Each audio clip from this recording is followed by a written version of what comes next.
Right, quiet on set, we're recording. Speed. My focus is a little soft. Let me set the focus. And guess what? I have now officially blown a take.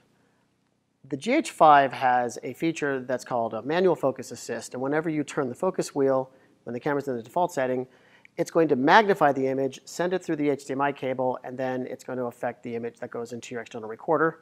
Let's show you how to turn that off so it doesn't do that to you. Go into the camera's menu. We want to be in the C wrench menu under Focus/Release Shutter. There's an option here that says MF Assist. If I turn this off, it won't magnify anymore.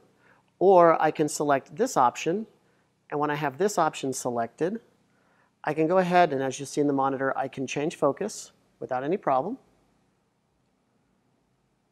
But if I want to check my focus before I press record, I can double tap, and I can move around to make sure that I'm set the way I want. And now I'm ready to record.